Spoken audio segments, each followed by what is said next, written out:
And I also used to have this feeling that there was like this group of entities kind of like always watching me. Like if we knew that they were our guides, our angels, or whatever, that crew that watches over all of us, wouldn't it have been great if we knew we could invite them in? And how that might have helped with the physical.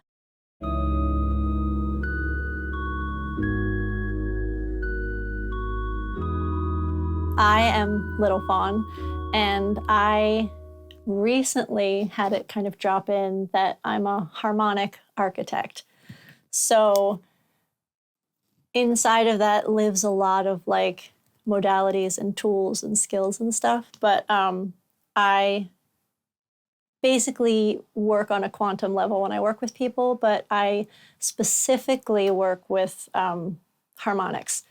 And my one guide that I channel a lot, her name's Gitara, and she's Lyran, but she kind of ascended through into there's an Arcturian circle that she's a part of now. But she gave me the example on the piano that humans have a tendency to, it's like we're always bouncing up against stuff. And resistance and insistence are the same side, or two sides of the same coin. So they don't ultimately get you anywhere because you're pushing against like the same thing. One can't change the other because it's the same energy coming at itself. So since I'm a singer and a musician, she gave me notes on the piano, and she was like, a C is a C and a D is a D. They're dissonant together. Like I could slide over here and play like, that doesn't sound super great. But she's like, what if instead of needing the D to be a C and the C to be a D, what if you went in and you added, now that sounds like a little nicer because these two like each other and these two like each other. And then when you're in this kind of a dissonance, especially musically, it encourages the organic resolution. So that's what I do. I offer the next best available energetic harmonic so that it encourages an organic resolution into more ease and wholeness. And then there are tools like there's quantum healing, guided meditation, Reiki, like there's all sorts of tools that I've kind of picked up along the way. But that's the crux of it. Very interesting. So I'd like to start from the beginning to really kind of get to know you and your trajectory that kind of led you to, this journey. Sure. Where'd you grow up? Right here in Haddon Heights, New Jersey. And if you told my 16-year-old self that I would be sitting here on a chair like 2 blocks from the house I grew up in, she would like instantly get hives. But it's actually really beautiful and amazing to be back. But yeah, I grew up, it's a very small town. And when you're that age, you're like, how fast can I get out of here? Because nothing's happening. I'm a Gen Xer, so it was naturally a house of divorce. And we chose to live with my dad. So from the time I was like 14, it was interesting because it was my dad, my brother, and I. And like, that was it. So yeah, everything I ever did, I kind of just like did on my own. Like I was independent from a very young age, which was both cool and also, exhausting. And I realized later that I was very empathic, but didn't know what it was back then. A lot of the symptoms, a lot of the throat and digestive stuff that I would have as a little kid. Now when I look back at it, I understand like, oh, right, when there's like volatility inside the house, little kids and animals like absorb it because we don't yet know how to filter out or diffuse it. So, but yeah, I mean, my dad did a great job, all things considered. So how would you describe what your childhood was like around here?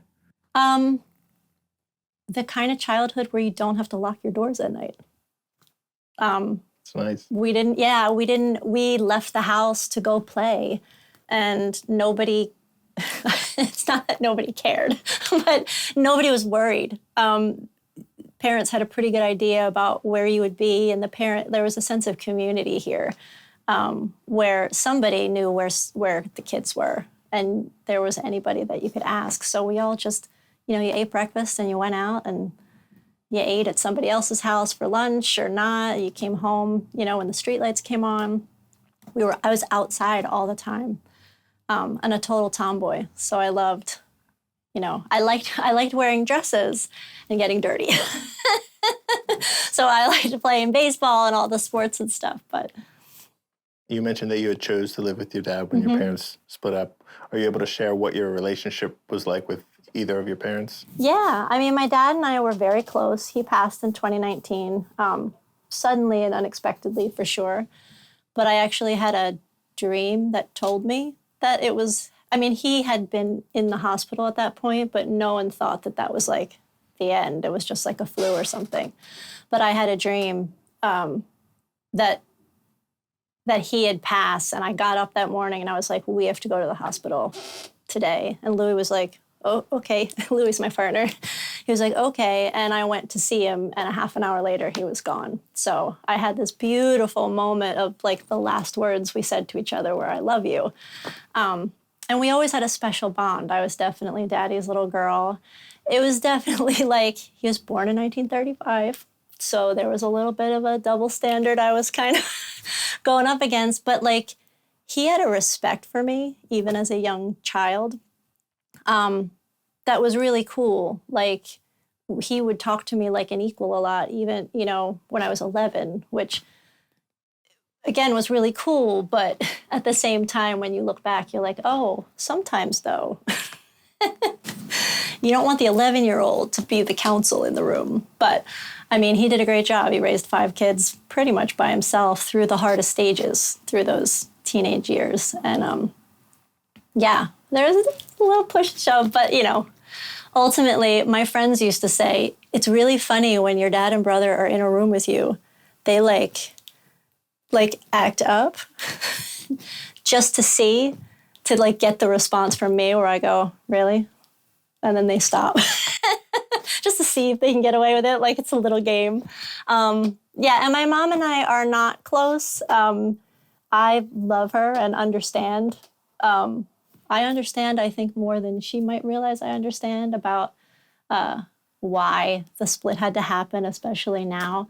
And I get it, but we're not, it's not a resonant match. So we have interactions like online, and it's always lovely, but we're not close and we don't hang out. How early did you get into music? From the time I could talk, I wanted to sing. Like, my dad would say I was a mimic, and he used to listen to a lot of opera and Glenn Campbell. But I grew up singing along to like Mary Alonza and the old school musicals from the 40s and 50s, and would just mimic. And he would be amazed. You can't hit that note. And I never knew it was like a big deal that I could hit those notes. But yeah, single-minded focus for a while there. The dream was to be on Broadway, and I took voice lessons. They didn't take you as young as we take kids now. They usually wanted to wait until you were like 13, 14. So I used to trade babysitting for my lessons, and I had really cool teachers. And then I went to school in New York at the American Musical and Dramatic Academy to learn. I think I mentioned to you before, it was really cool that we were learning from working professionals. So it wasn't like teachers who went to school to teach, which is great and has its value, but these were actively working people in the industry who were also teaching. So it puts the dream like right in the room with you, and you go, oh, okay. So that was an amazing time up there. As a channeler, you had mentioned early when you were young, you noticed things like your throat closing up when there was kind of tension in the home. What was that? How do you look back and say, what you were feeling? Well, what's interesting is now, because of the work I've done, I understand that the body is an indicator. So when stuff shows up, the physical manifestation of whatever that dis-ease is usually like, hey, you haven't been paying attention. So now we're going to like make things suck a little bit for you. But I also used to have but as a little kid, I had vivid dreams, lucid dreams, recurring dreams. And I also used to have this feeling that there was like this group of entities kind of like always watching me, like not in like a creepy way, but like, and they were always like just outside my bedroom window. And I was talking to my friend, who's also a voice teacher and reads tarot and very spiritual. And she said, I used to feel that way too. Wouldn't it have been great if we knew we could invite them in? And how that might have helped with the physical. Like if we knew that they were our guides, our angels or whatever, that crew that watches over all of us, that we would have the knowledge to go, hey, I have trouble. What can we do? But like, we're not taught it. But I did have a recurring dream where I later saw somebody who reads Akashic records. And I said, I've had this dream where I'm out like in space-ish. I don't even know what it is. It's like just consciousness, I suppose. And when I'm in the dream, I'm like, how do I breathe out here? How am I? Like I have full consciousness, but I'm like, how am I? I'm not in a vessel. I'm not in a spaceship. I don't have a special helmet. Like, what's going on here? And then there's a moment where I see Earth, and there's this like there's like this rocket launch towards it. And I know that I'm headed like head first towards it. And the last thing I would always remember thinking to myself was, oh, this is going to hurt. It's probably not going to feel great. And then I'd be through. And the last thought I would have would be, oh, that wasn't as bad as I thought it was. It was just like a little burning in my crown chakra. And she said, oh yeah, that's how you got here. That's, and they call it like a pre-birth memory, which I never knew that term until maybe the last 5 years or so. And as soon as she told me that, I never had the dream again. Some of the students that come to me that are smaller, some of them, want to sing and want to be stage stars, but some of them are here because they just need a creative outlet, or they're really sensitive kids. They could be on the spectrum a little bit with a capacity for like focus and stuff. Really smart, really cool, talented kids. But there was one girl when her mom said to me, oh, she had to come home from camp because she was nauseous. But then when she got home, she was fine. And so the next time I saw her, I said, hey, I actually gave her, I pulled out a handful of crystals and I said, you can pick anyone that you want. And she was like, anyone that I want? I'm like, anyone that you want. And so she picked one and I said, I want you to keep it in your pocket. I said, when you go into a place like camp or a classroom, do you sometimes feel like all the feelings of the room are yours? Like you just feel them hit you? And she was like, yeah. I said, I want you to hold this crystal and give everything that's not yours to the crystal. You don't have to absorb it. So a lot of times with the littles, it's like, and I can look back on myself and see that like they're such bright little lights, that those lower frequency energies, like they're the harmonic. So all of that discordant energy goes, yeah, that's yummy, we like that, but they're not equipped because nobody's teaching them as part of their curriculum how to meditate, how to set like little boundaries and frequency intentions and just make it part of their language. So it's easy to I gave another friend of mine's daughter a little necklace. I said, just wear this and it'll be your little protector. And it helps. Like it's like a talisman that they go, okay, I can touch this thing. And because they're little and somebody they think is maybe a little magical says, this is a thing, they're happy to believe it. And so when you believe it, that's when it works for you. So in a way, it's easier with them because they go, okay. It's as powerful as just believing in it. I had another friend who was like, I don't know how to do what you do. Like, what do you do? And I a lot of times I'll say to people, what would you do? Like if you're at work and it's like not great, it's toxic. If you had a magic wand, what would you do? What would the spell be? How would you wave that to make everything just level out and be harmonious and, collaborative and easy? Do that. Set that attention, write it down. Have a little mantra that you say to yourself. Worst case scenario, it doesn't do anything, But best case is the more you kind of speak it, Yeah, I think it's pretty common knowledge now across all spectrums that like thoughts become things. Like we're creating with our minds, with our thoughts, with our words. So the narratives that we speak, the more we reinforce them, the more that reality spills out in front of us. So if you can start to change it, why not? You know, why not engage with it from the opposite side of the spectrum instead of always the this sucks spectrum and there's nothing I can do about it. But like, what if there was? How would you describe your music and kind of the messages that you put into them? um, my original stuff now, I actually have, it's, music was the first place I channeled, but I didn't know that's what I was doing. I think any creative, whether it's through painting, writing, singing, it's like you're the vessel that something is coming through, and it's shaped by you. You add tone and color. You're participating, but it's not 100% of you. You're catching it. You're frequency matching, and you're pulling it through. So I tend to I tend to go into just emotion. It's either how I'm feeling or what I'm observing as feelings.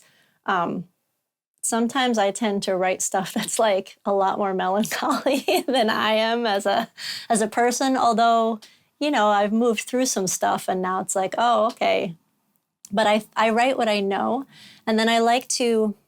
I'm very much a singer-songwriter. Like I write on a ukulele or a piano or acoustic guitar, but I like to go into Ableton and produce it not like that. Like I like to do cool things with sampling my voice and turning it into a synth and adding cool beats and, you know, guitars, like blending organic instruments with the kind of electronic, just like cool electronic stuff that you can do now. But I have a body of work that I've written that's rooted in the heroine's journey. And it's kind of like how you lose everything, you're left by yourself, you wake up to your gifts, you have to hide your gifts. And then it's like in that complacency becomes that glaze, and then something happens that wakes you back up again. It's like the whole arc of like falling from grace, rising, like the whole thing. But also each song can be relatable as an individual pop song. But if you listen to the whole thing, it's an entire arc of that archetypal journey. And then I just wrote a script this summer to go with it. So I it's been a very stalled project for a long time.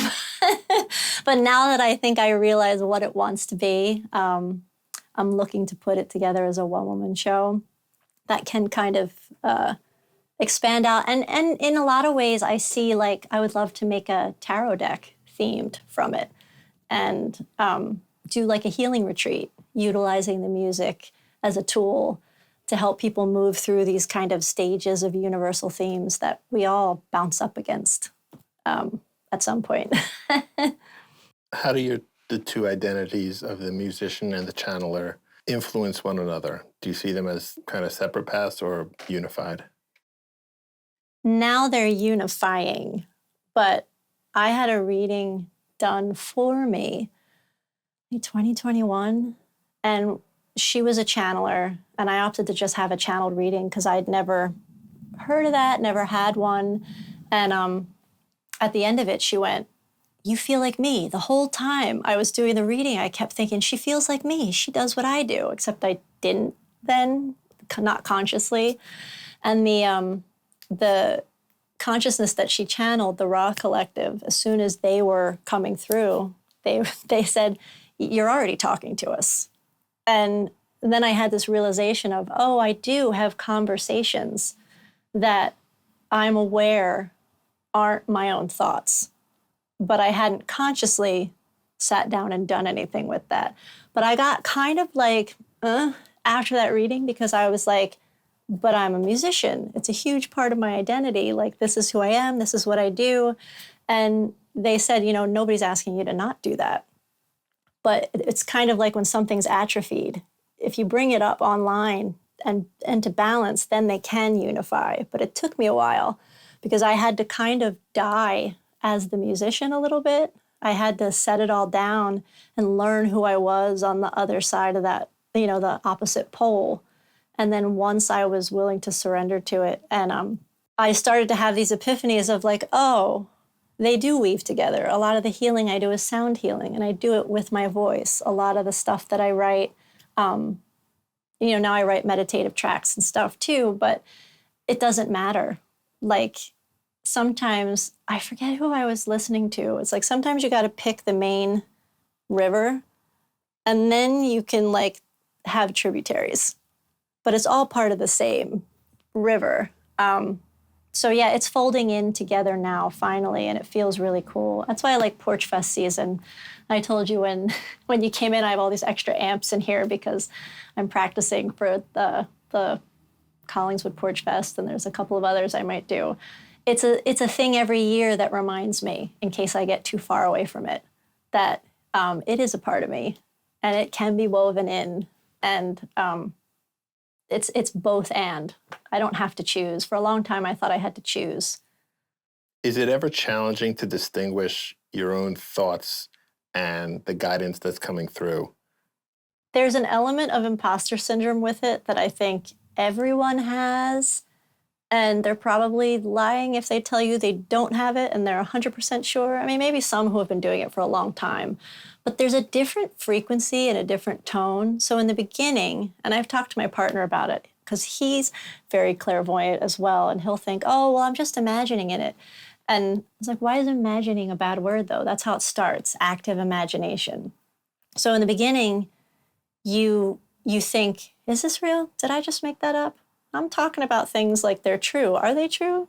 But if they're true for you, that's kind of all that matters.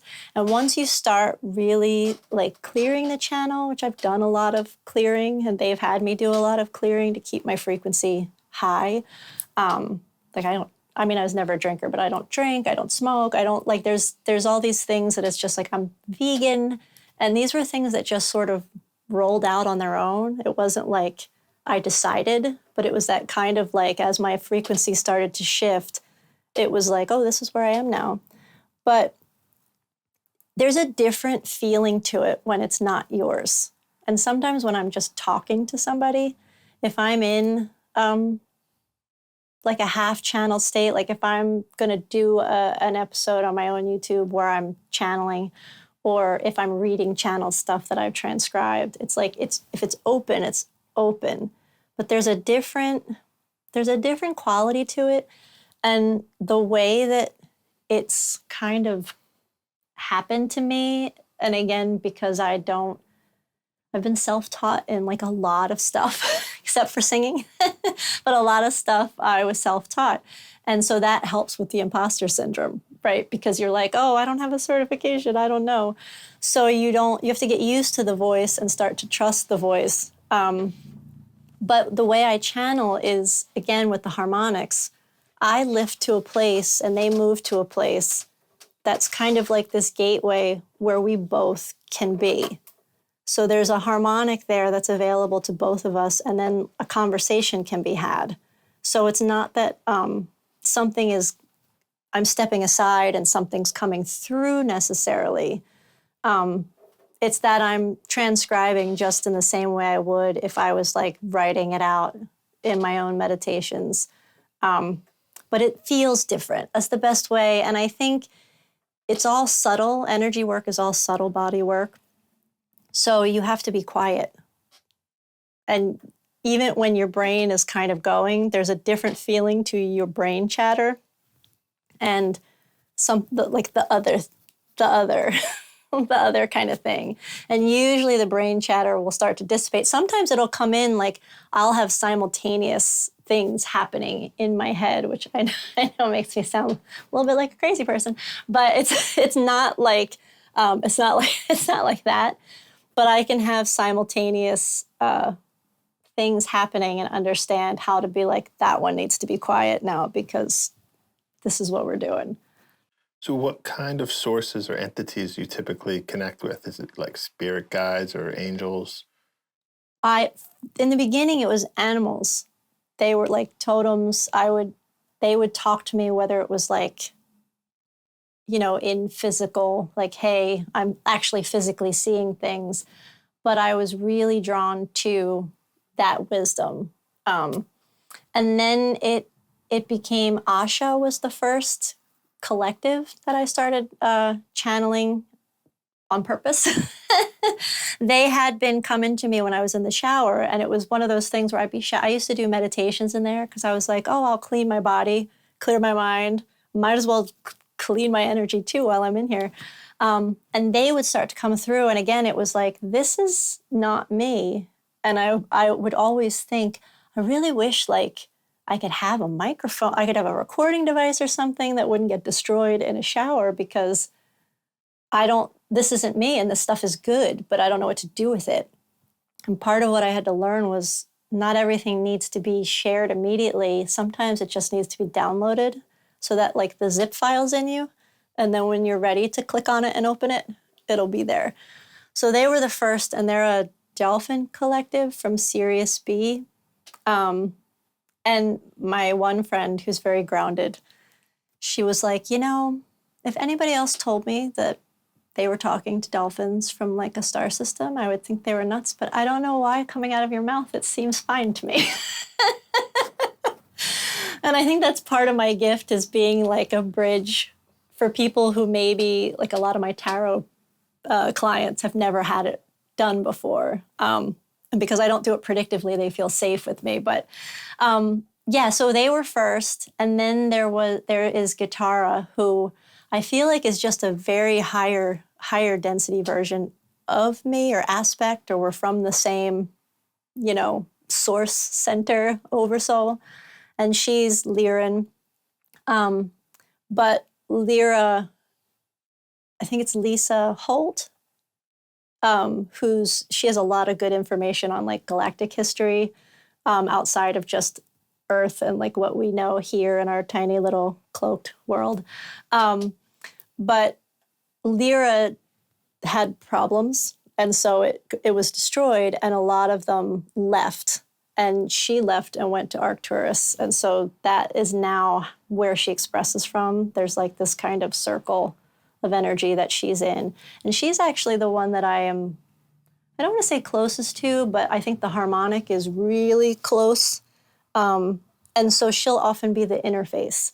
So if I'm working with clients, she's the one that I bring in and basically just like phase lock with, so that if their guides come in and their angels come in, I can have access to it without trying to think or worry or wonder about who's going to come in. She'll just give me the information in a language that I can both understand and also that is for them. So it's kind of like an organic version of maybe how some people now are using like AI in a spiritual sense of like, here's this interface I can ask a question to, and it'll go in and reflect back the answer to me. But I have a direct line to a higher consciousness. So she takes care of all of the match, the harmonies for me. And then there are, again, because animals, the royal star lions, they're also Syrian. So I have one whose name is Kaspare, who's kind of like my main guy. And those three groups are probably, or three entities are probably my three main ones. In the beginning, it was angels. I started out with Archangel Michael, Archangel Raphael. I still work with the angels. In the beginning, Archangel Michael's amazing because he's kind of badass. And so if you are somebody who's got a lot of energies coming in and don't know how to filter it, and I'll even say to little kids, if they're like, I have bad dreams, I'm like, just ask Archangel Michael. Tell him to tell them to go away, because he's like a bouncer. He'll be like, all right, lower frequency.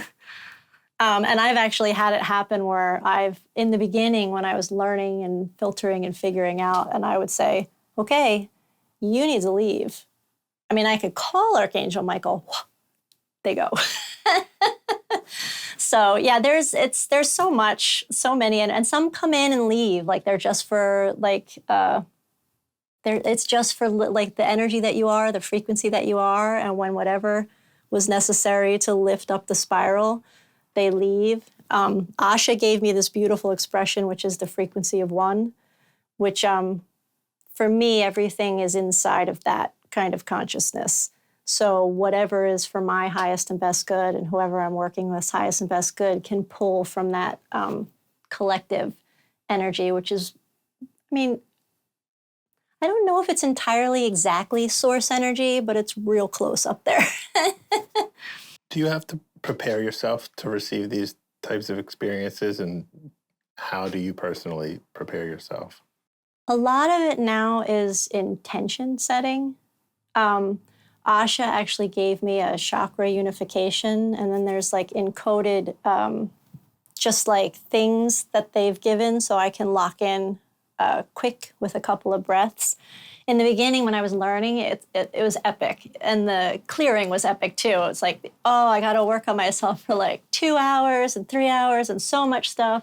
And now when you realize that nothing is linear and everything is only as epic as you make it, you can trust it, they would phase me up little by little because they could tell I didn't trust it yet.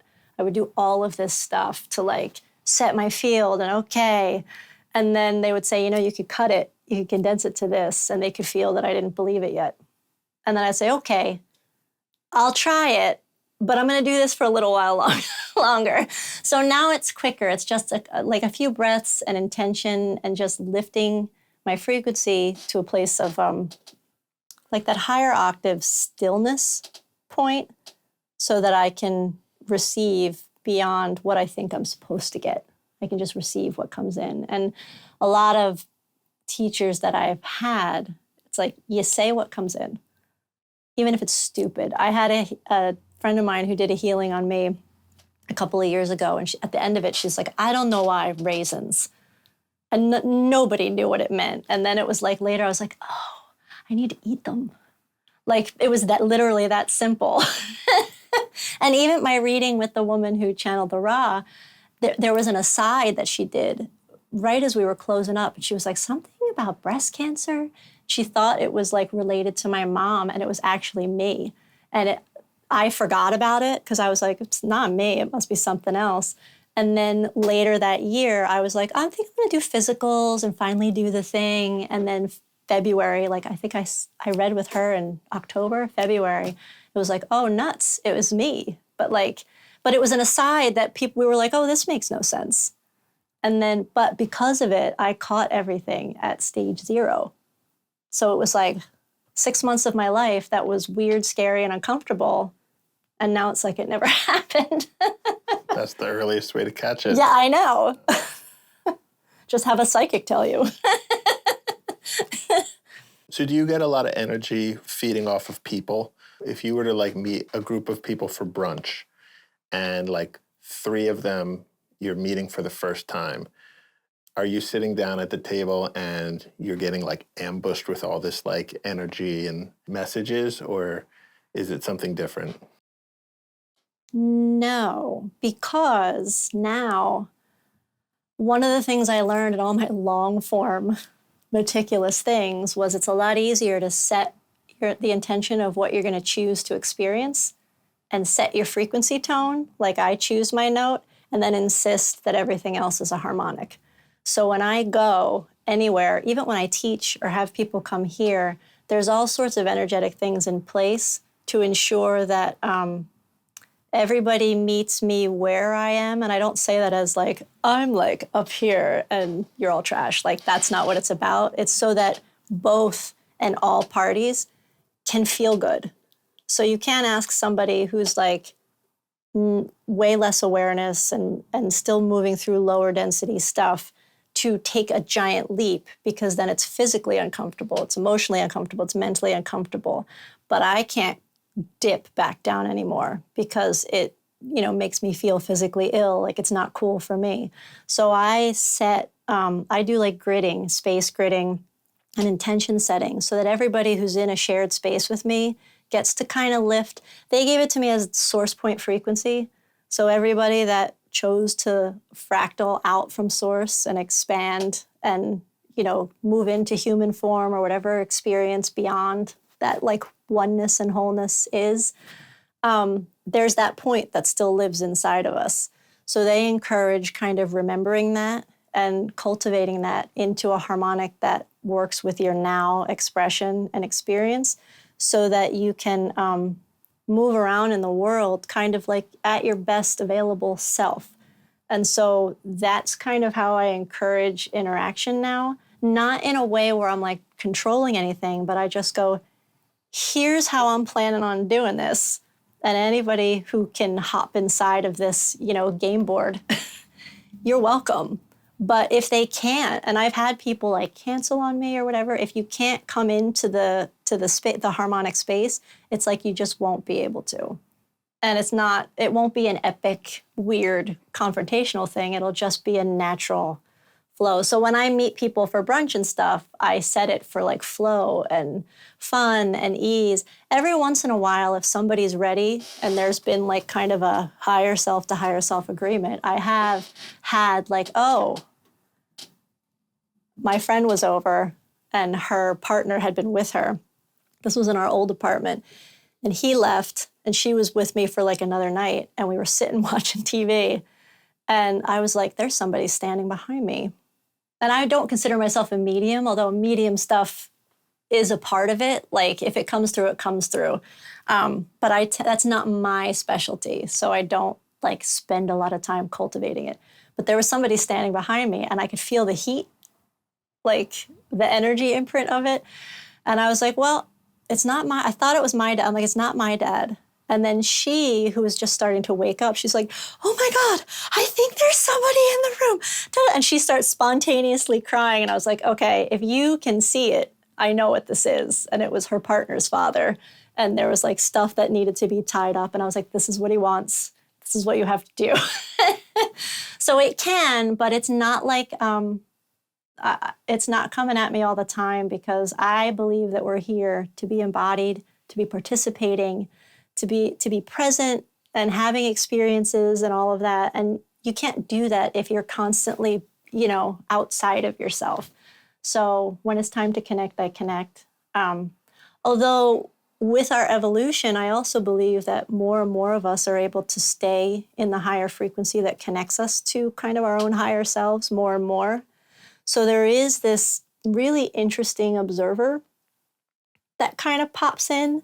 And where I've had moments where I'm simultaneously having an experience and watching myself having the experience. And that's really crazy and cool because usually it happens when I'm in something that has previously been like a loop type experience for me. But when that happens, because the higher self has been activated, I get to see it and go, oh, or sometimes it's something good that I'm like, oh, I see where the new thing is. So yeah, I don't get the barrage anymore because it's not super fun. Yeah, you're describing living with intent. Yeah. Making decisions on your happiness. Yeah. Well, I believe that everything is choice. Like how we came here, it's like we did it. Sometimes it's like we'll joke, Louie and I, like, what were we, like, drunk when we decided to come back down here for some of this stuff? Like, what's going on? But, like, I chose to be here now in this form, coming through the roots I came through with the ancestry that I have. It's my game board. It's my matrix. And when you start to really, really understand that is when you really start to understand that you can change anything. Like you can make new choices all the time. What is the value of channeling for people and for society? Like what kinds of insights, guidance, or healing do people seek or receive from this type of work? I think overall it's hope. I mean, if you look out into the world now, you kind of don't want to look out into the world now, right? Like, but that's also based on what we're being shown all the time too. So they offer hope and encourage and invite us to look. I just did a post about folding inward. There's the cabinets where it's like you don't pull them open, you push them and then they release themselves. And that's kind of what we're being asked to do, like fold inward so that you can expand, so that you can open. the world can only change as each one of us kind of wakes up and understands that we are participating. We do, we are living with intent, like you said. So a lot of what's going on now is very high contrast, I call it, because for those who still don't have an awareness, like a more awakened awareness, for lack of a better, and nothing is better or worse. Everybody is where they are and it all has value. But they need the high contrast. There's been a gloss and a glaze for so long that you have to see it in full shadow in order to know that, like, hey, wait a minute. But the something else isn't like a something else. It's all within. And so a lot of anybody I watch who channels, and a lot of what comes in for me is about unifying as a collective consciousness of humanity. Like when we come together and move into a we over me mindset and understand that we always includes me, and we start collaborating and we start tuning out, like we've given the fear narrative such like free reign for so long and left it in the driver's seat for too long, that what if we did choose love? What if we chose to see the best in everybody? What if we chose to meet things with like curiosity and then acceptance, whether it was for us or not? We could go, okay, that's true for that there. But is it true for me? And if the answer is no, stop participating in it. And so they all encourage just listening, going to the quiet place inside and listening, and knowing your truth from within, because there's so much now too that's false. And I'm not somebody who believes that AI is evil, but there's so much that is being manipulated through AI, even with people with like not so great intentions. So you don't know, like anything you look at, you don't know what's true. So the only way to know is to feel. And your body is a good barometer. Like a lot of time the brain will try to justify stuff. So they just all want us to get in touch with ourselves as a fractal of source, that soul energy, and to start to like ask what love would do and start to see things again with curiosity. Releasing judgment is going to be the thing that liberates everybody. That was one of Guitarra's first, that was actually her introductory message to me, was about just releasing judgment and replacing it with curiosity, and what a difference that makes in the energy. And it doesn't mean you have to like, accept, adapt the thing that you were judging, but everything is a reflection. So if you're judging it, like what is it? What is it in you that needed to do that as a knee jerk? Like what is that wound? What would you say is one of the biggest misconceptions about that type of work, the channeling work? What do people misunderstand the most? That it's woo-woo. Like I think a lot of things have been given a narrative or a label to keep people from feeling safe, or like they're not crazy if they pursue something that's deeper or different than what the narrative has been for so long. And again, a lot of people that I find come to me are the ones who never before have or would. A lot of us are very grounded. I think back in the day, it was all like angel sleeves and 8 pounds of crystals on you. And I'm sure there are people out there that are still like that. And like, that's awesome. We need them in the world. But we don't, people who believe that there's life outside of here, there's extra dimensional beings that we can tap into, angels and guides whenever we want. We're not wearing tinfoil hats. We're regular people that have gone far enough inside that we realize there's something else other than what, this kind of complacency reality actually is. And also, like, if you want to get a different result, like, you got to do something different. So what do crystals hurt? We all, think of all the kids too that have had imaginary friends. Like, nobody, you don't encourage it.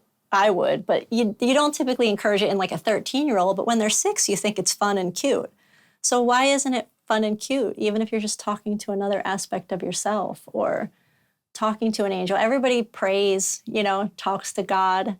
I think the difference is the biggest misconception is that duality construct of separate, everything's external. And once you realize that like we all are God, we're all extensions of, reflections of, expressions of, and we start looking at each other as that energy, that would go a long way towards shifting so much instead of seeing like the other and the differences as bad things and good and evil and right and wrong. Like, what if it all just was? Then we had a choice in what we wanted to create. But then you get into the question of what's moral, what's morally right, morally wrong. Right.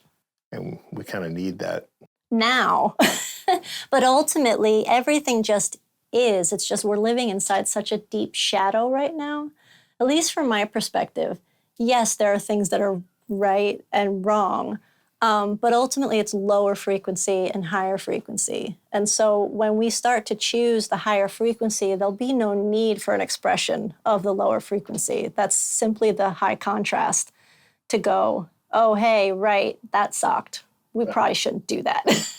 By nature, you wouldn't even have the negativity. Right. Yeah. You've developed what you call integrative quantum healing. Is that correct?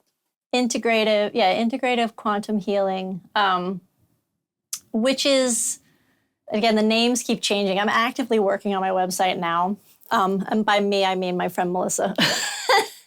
But it's moving into just, I'm going to call it harmonic healing, but integrative quantum just means that even when I teach, I read who's in the room, where they are. So I'm going to meet you where you are with what's best for you. And I have a lot of tools to use. Like I said, I use tarot reflectively. So in the beginning, if you're not even sure and you need clarity, we can pull some kind of as mirrors for what's coming up for you right now. I do medicinal aromatherapy for deep soul work because smell and sound are two of the most powerful things to kind of pull you inward like really fast. So I'll work with the oils and sound as well. I use my own voice to do light language activations, which is all that is the English language is really cool. We have a lot of cool and beautiful words, but it can be cumbersome when you're channeling frequency. So a lot of times they'll bypass it and it's just pulses of rhythm and tone. That sounds like nonsense, but there's like a lilt and an intention behind it. And usually I know what the intention is, but it comes out as not words. So those are really powerful. And then I use my voice to tone harmonics. And I also level 2 Reiki certified. So I can use, and I've been doing energy healing independently from that for a long time because Asha has worked with me again. There's a lot of glyph symbols that have come in that carry encoding beyond just the imagery. So there's a lot that I can do depending on what's there. And I usually work with everybody in a way that is you participate. So if somebody wants to just come in and get a Reiki session, they need to decompress, they need just an energy fluff, they need, what messages come through or whatever, then that's great. But most of the other things weave into like a guided meditation or journeying where you become an active participant in what we're doing because I want to empower people to start to feel like, hey, I think I could do this. You know what I mean? Like she took me to this place and I think I could find that again in a meditation or that oil really, whatever it is, I want you to leave feeling like you have tools that you can kind of reconstruct stuff on your own because as fun as it is and as much as I love doing the work with other people, the more people who can do it for themselves and then the more we help each other when we need that helping hand. that's more fun for me when people have the breakthroughs and they're like, I get it, I got it, and I did this thing, and like that's super fun. So integrative is all of that. It's my long-winded way of saying. You feel free to cut and paste. Do you practice shadow integration in your workshop? Yeah. It's important that we greet our shadow selves with a full gaze that doesn't waver and that accepts them for the value that they hold, which is always they just want to be seen and they want to be integrated, even if that integration is a dissolving out, a cleansing. How would you explain to somebody never heard of shadow integration what that is? All of those, for somebody who's like never, like this is all like, woohoo, you're still with us, thank you. But the easiest way is all of the narratives that we run in our heads, and we all have them, the spirals, the wheels, everything that keeps going. Self-talk. Right. There's your shadow.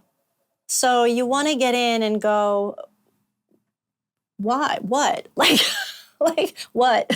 What is this? And the more you push stuff down, two things happen. It gets bigger, and ultimately it will just show up in a much more grandiose way. Or you start to get those physical things. You'll start to get dis-ease. Whether it is like something as extreme as a cancer, or it's just something as like a stomach virus, or whatever it is, like your body tells you, oh, I'm not digesting something. Oh, I'm not speaking my truth. Why do I always have strep throat? You know, like all of these little things, if you go a little deeper, those are the indications. But the self-talk, and I've told clients and students before, it's really good.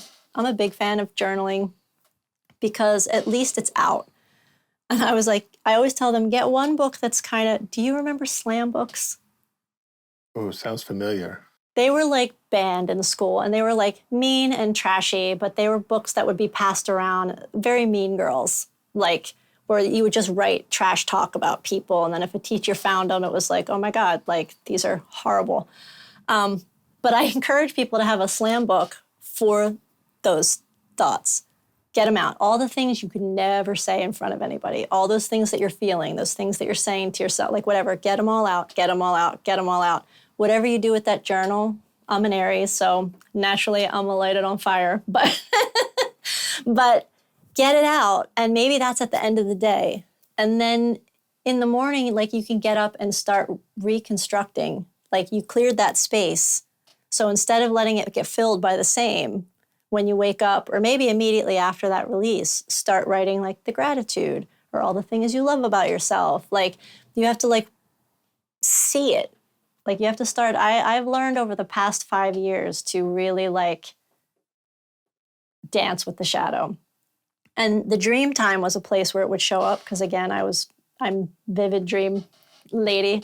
I used to have a recurring of an intruder. And it would always be, you know how dreams are like, it's your house, but it's not your house. It's your back door, but it's also your childhood back door. Like, it's all weird. There was always an intruder. And I remember this one time, I was like, whatever, I'm done with this. I've had enough. And I opened up the back door in my dream and went full Jennifer Love Hewitt. I know what you did last summer. Like, you want me? I'm right here. And I stood there and nothing happened. And I never had the dream again.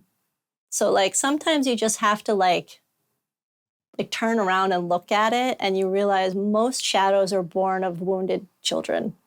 So when you get past the big scary that's been mounted to protect that wound, then you can bring love into it and reintegrate, and you don't have to be, you don't have to like turn away or push it away. At least from my experience, all of this is from my perspective and my experience. I always say to people, like, you could take what resonates and, leave the rest. Do you ever feel like you might get a message that could feel misleading, or is it one of those things when you're at a certain frequency, it doesn't really come through like that? Yes. So when you're choosing, one of the teachers that I had, I took a psychic awareness class with a friend of mine, and she was like, I choose the connection.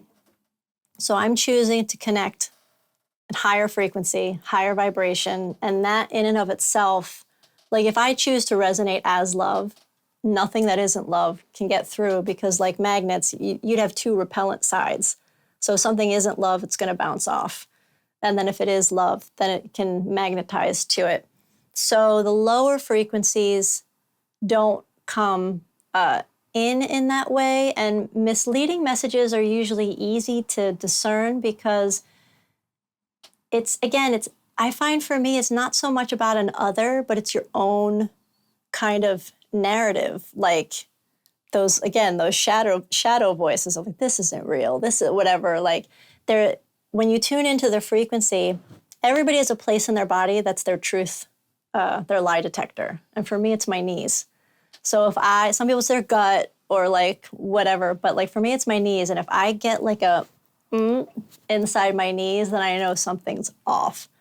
But yeah, I think like you said, it's frequency. When you're choosing your connection, you don't have to worry about what comes in. Because any bad stuff that's come in, it's usually come in because it's shadow stuff of our own. Like Louie and I recently had an experience that was crazy, and I was like, oh, whoa, wait. I could see it so clearly. I'm like, you have to go and you have to sit and do this thing, and I'm gonna go and I'm gonna do the same thing over here, because this is big, bad, dark energy. But because those things usually only come up, my one friend would say, look at you. Oh, how good have you been doing that something so big is able to finally rise to the top to be let go? And in the meantime, you're like sweating and you're dead and you're like, oh my God, this was so hard. And she reframed it in a way that now I think of that. So if something like super shadowy is coming up, it's almost like, well, kudos to you for stepping into the light so brightly that you could see it, that it had nowhere to hide, you know? You got me thinking. A lot of people that I come across in, everyday life have anxiety. Mm-hmm. And people worry about things that can make them feel sick. Mm-hmm. And a lot of times they're worrying about things, it's the fear of something that will likely never even happen. So that's different than, it's almost like a false feeling, right? Because their anxiety is making them think something that's not true. You're saying, trust your feeling. But some people, their brain is tricking them into what they're actually feeling. You know what I mean? How do you? And I know this because I've had my own version of it. When you do that, you're not in the present moment. And I know this sounds like you want to slap me in the face. It's okay, you can slap me in the face. But if you're worried about the future, or you're worried about, how you did stuff wrong in the past, then you're pulling yourself apart. And in that space, you create the hamster wheels that can just run themselves in circles in your brain. And the most recent message that I was given was, if you imagine like the downward spiral has its spin, that upward spiral has its spin. Wherever you are, it's like you don't want to be there's a lot of people like, I want to ascend, I want to be high frequency, high vibe, but then it's like the image that I always get in my head is your feet are dangling and you're not present, you're not here, and we are meant to be embodied. So if you're headed in a downward spiral, it's like, how can you change your spin to lift yourself out of that? If you're too like outside of your body, how do you change your spin to ground yourself? And if you can stay in this like nexus point, it's the place where those spins cancel each other out. And when you're in that space, and you can usually do it by just a really good thing to say to yourself when you're in those kinds of spirals is, am I going to die in the next 2 minutes? Like, is a tiger chasing me? Am I actually, because it's all fight, flight, and it's inboard from when we had to like survive, like on a much grander scale than we have to survive now. We're a lot more privileged and have a lot more luxuries now, even those of us who maybe don't feel that we do. So if you're not going to die in the next 2 minutes, take a couple breaths. And that will start to regulate your spin and get into the center and start like when you see somebody in a panic attack and you see people saying like, okay, listen to my voice. All right, tell me what sounds you hear. Give me 3 sounds that you hear. All right, give me 3 things that you see. Give me 3 things that you feel on your body. Like, you know what I mean? Bring them back, bring yourself back into that very grounded now moment. And then from there, you can kind of self-regulate that and again, get into that center pocket where you can ask yourself questions like, whatever it was that you were afraid about right now, is that happening? Right now, does that affect me? What can I do? Instead of things being impossible, how might it be possible? And I say this as somebody not who's just like, yeah, manifest this, tra-la-la. Like I say it as somebody who's been doing deep, deep shadow work for the past 5 years. So it comes from experience and it comes from no sleep and it comes from nights of not knowing how we were going to pay our rent. You know, it comes from all sorts of really, really deep things. So you just have to breathe and you have to pull yourself back into the present. And the best way to do that is to use your 5 visceral senses and your breath. And if you're not dying, if you're not in danger, then you can cancel out those other 2, you know, all those hamster wheels that tell you that you are. Like that's the feeling of anxiety. It's like, oh, I'm dying, but you're not. And it's not very hard to do either. Yeah. And the more you do it, the easier it'll get. Like I know I've found recently, it's a lot easier for me to create that opposite spin because you just have to flip the narrative. Whatever your what if is, make it like a curiosity what if. Like, what if I don't? What if I do? You know what I mean? Like, just let yourself feel how it feels if you flip it, even if you don't believe it yet. The more you flip it, the more that belief will kind of settle in. And again, from experience, because I have many times scrolled through and seen people like, so let me tell you about manifesting. And I'm like, I cannot. Don't talk to me about how you just thought it and a door opened. Like, yes, I know theoretically, but when you're in it, you don't believe it, you know? So you need the practical, you need practical application. What changes do you hope to see in the world through this, the work that you do, the work that other people in a similar field are doing? I hope that we all remember that we came here to have a shared experience that actually isn't about survival. It's about thriving together as a collective. And I hope that we can start to look at each other again with curiosity and wonder. Like little kids don't worry about what their friends look like or what they're going to do. Like they can have fun. Cats, you could buy them toys, but they'll play with the packing peanut and find the complete wonder and joy in all of it. So I think we need to remember joy. We've been in fear for so long. I think we forget how. And then because the picture is so like high contrast out there right now, then when you experience joys, you feel there are people who feel bad. Oh, well, why should I be, you know, having something good happen when all of this bad stuff? No, you need to have the good thing happen because that's an energy that goes into the collective field. So I would like to see us start to turn our backs on the shadow, not in the no, you don't exist way, but like turn our backs on that kind of false fear narrative is a better way to put it, and start choosing to live in joy, live in love, and just live in community. If somebody has something and can share it and somebody doesn't have it, it's like, why wouldn't you help each other out? Because we all kind of, we all rise together. And then how cool would it be if we finally get to take our place kind of in a galactic expression and open up into something that we've only seen in movies?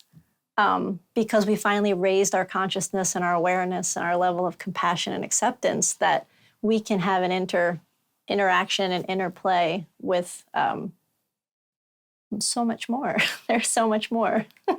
Can you share an example of a person that you've helped, maybe some significant changes that have happened or major strides or milestones that you've seen with people? There are a couple. There's a girl that came to me actually for voice lessons when I first started doing it at Collingswood Music, and I didn't know it was a thing I was going to be doing. Um, and she came in and she's probably like in her mid 20s. She's my longest standing OG. And we do music, we do energy work, whatever she needs is what we do now. But she was so quiet and she's had a lot of mental health issues and she's been so brave and so amazing. She's been in and out of facilities a couple of times. But through what we do, the first day I met her, I was like, you're a songwriter. There's more here. And she was like, no, no, no, no, no. And now she's released 2 singles. She's able to articulate what she needs and stand up for herself and be an advocate for others in the mental health. Like there's this whole blossoming that has occurred with her that is absolutely beautiful, beautiful to see. And then I have a couple of like quantum healing specific patients where it's like you see where they start, where everything is like here. And because my main goal is to create a safe space for people to just kind of unfurl at their own pace, to watch her be able to be somebody who is now drastically changing her life in a way that is better for her, and able to come into group settings now when I do workshops, which is something that she wouldn't have been able to do before. I have another one who's actually a really good friend of mine now, came in for voice lessons, and we joke, we're like, oh, voice lessons, it's the gateway drug. But we sang like the first day and then never again, because that's not what she needed. She needed inner voice. And the change in how she's able to express herself, to release her anger because she wasn't previously able to express herself, the creativity that's pouring out of her, which was always there, but it's like, it's more about how she's able to cultivate more ease in her life and then adapt practices for herself. I've had people who I've used voice, again, come for voice lessons, and using the voice to have them sing something they wouldn't normally sing. And I'm always amazed and grateful at how people trust me when I'm like, hey, you're an alto who wants to sing like, Nora Jonesy songs, but I'm going to give you If I Loved You from Carousel. And it's a soprano song because you need to hit that F. There's something in that note that you need to hit, and they can't do it and whatever. And I had one woman, the one day, it was actually, I think it might have been her last lesson. It was what she needed. She hit it. It was full. It was resonant. It was gorgeous. And she spontaneously started crying. And I was like, oh, that's what you came here for. We might actually be done now because that's what you needed to access. So it happens in all different ways. And then seeing she's rolling out like a whole other part of her professional life and expression as like a creative healer as well. So it's just fun.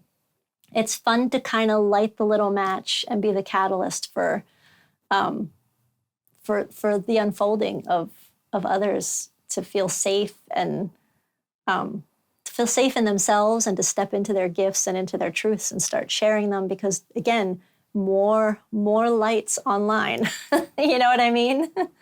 Speaking of high frequencies, you're talking about how it's as simple as just feeling it. Mm-hmm. How can someone differentiate if they're truly feeling a high frequency or if they're just in a good mood and they're getting maybe a cheap high from something? Do you come across that? A good mood is high frequency. I think if you're not like using a substance, if it's not coming from like an addictive something, if it's not generated from an external stimuli. So you're in a high frequency when you're generating it from within and you're choosing it. In the beginning, the external stimuli is really helpful because it reminds us of what it feels like. Oh, this is fun. I like this. I'm having a great time. But when you're able to generate it, like this week, I don't know why, I think jump, jump. That song came on the radio, which is just bad, but my car's older, so I have a radio.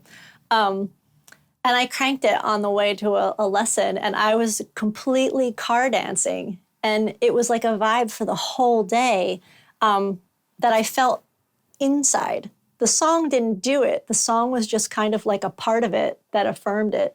But anytime you're with people that get you, that are rooting for you, and we all should be rooting for each other at this point.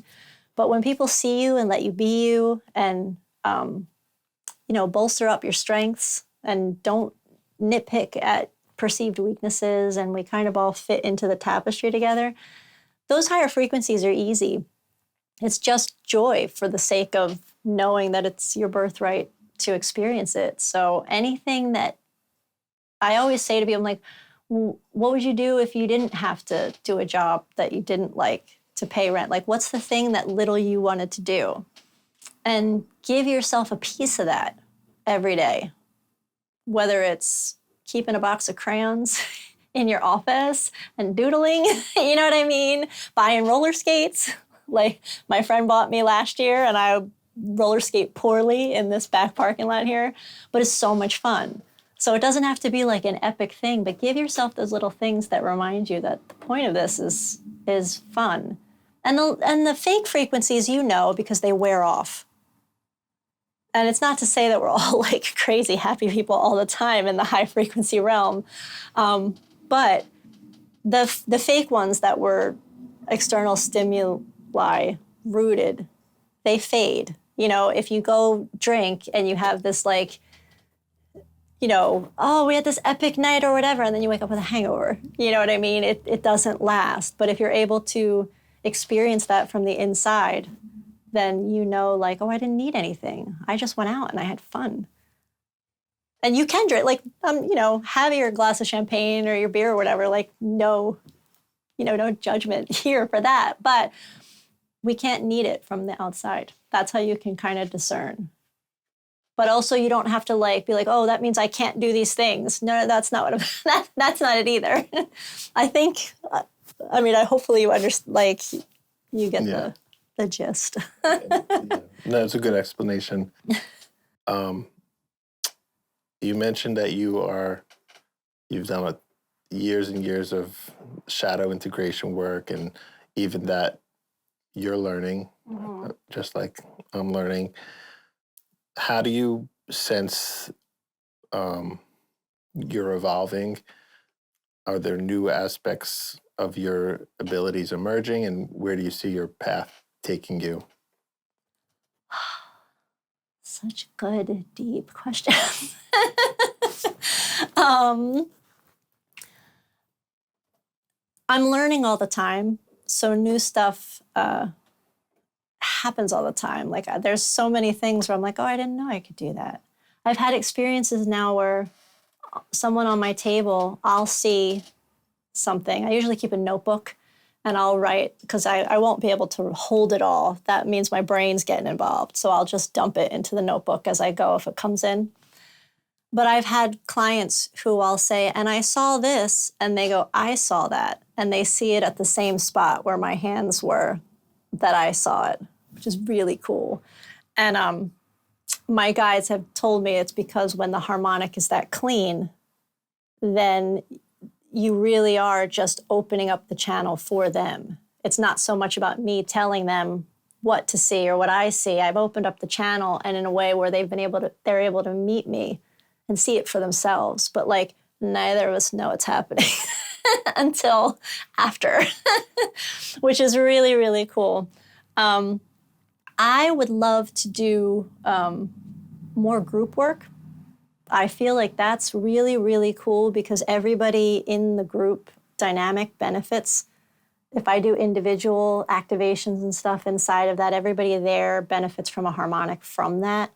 And then you have the interplay of those energies and just gritting that and inviting that that collaboration. Again, I love, as a musician even, I love collaboration. I love it when you open the field with a clear intention and then you let people surprise you. Like in studio sessions, I've had people come in where I thought, oh, this song is going to be like this. And somebody will come in and say, I think I want to try this. And in the beginning, I'm like, what? Go ahead. Because I'm a fan of, sure, why not? And then as soon as, hands hit the keyboard, I was like, oh my God, that's totally what the song is. So I love setting the tone for those things to come in. So I would love to do group works and retreats where I collaborate with other practitioners who do things like in a slightly different harmonic in a little different way, where it's like you can do some really cool, whether you're using art, voice, guided meditation. I actually see using the heroine project in its entirety as like the exclamation point on the end of a retreat experience. But the cool thing is like I sort of know, but also I don't know. And I found that it's better when I just set the frequency and free fall into that flow. I do a daily journaling practice where I write my future self, it's now become an evolution where she's actually my fifth dimensional self. So it's not so much about down the line, but the overlay up the spiral, which opened up a whole lot of cool things, because ultimately it's all overlays. It's less about going from here to here. It's more about spiraling, just continuing along the spiral. So I kind of just check in with that energy and make sure that I'm not too far offline. But I would love to do more like bigger groups. I'd like to write a book, the Frequency of One book. There's so many things that starting in the next couple of years, I think are going to start coming online for me as far as actually creating them. They've been marinating for quite some time. And 2025 numerologically it's a 9. It's an ending year. So even though my, again, Aries self is like, can we get to it? Like now? It's like, no, not yet. We're closing up a lot of stuff. And you don't want to start something inside of old energy. You need to make space and we need to make a lot of space, because the dreams that are going to launch in the next few years, they're bigger ones. So they need a bigger launch pad. So it's important to kind of clear out the cobwebs and the echoes and the debris. And, sometimes it happens multiple times a day. You got to sweep stuff off. But if we look at it as kind of like the first, maybe not glamorous step in something really cool that's about to happen, that's how I try to think of it. Because the next handful of years, I think, have great creative potential for everybody. But I know for me, I think it's going to start moving. I just have to focus on one thing first. So Little Fawn, yes. This has been super fun and super interesting. Fun. You've been a great host. Just a casual Saturday night, That's what I do in my weekends. I usually help the garden we were going to go to. I usually help her in her garden on Saturday nights, which is it's like a master class in and of itself, working with the plants. A lot. It's been helpful in the summer because eclipse season and summer seasons can be like dense and heavy, even though it's like beach time and you're supposed to be having fun. But having my hands dirty like that, it's been super helpful. Yeah, I value peace and quiet a lot. Yeah. My wild Saturday nights. It's a lot different now. Well, thank you so much. Yeah, thank you. This was amazing. And I'm still like, you're going to have to tell me the rabbit hole you went down to arrive here from a card that had just a phone number and an email on it, I'm guessing. It's pretty amazing. I saw you on the bulletin board, and it was interesting. You weren't a realtor or a admissions recruiter. Right. So I guess it stood out, in that way. Yeah, so. Cool. It was as simple as that. Yeah, I love it. Yeah. I love it. Well, I can't wait to see it. All right. Thanks And so thank much. you. Yeah, thank you.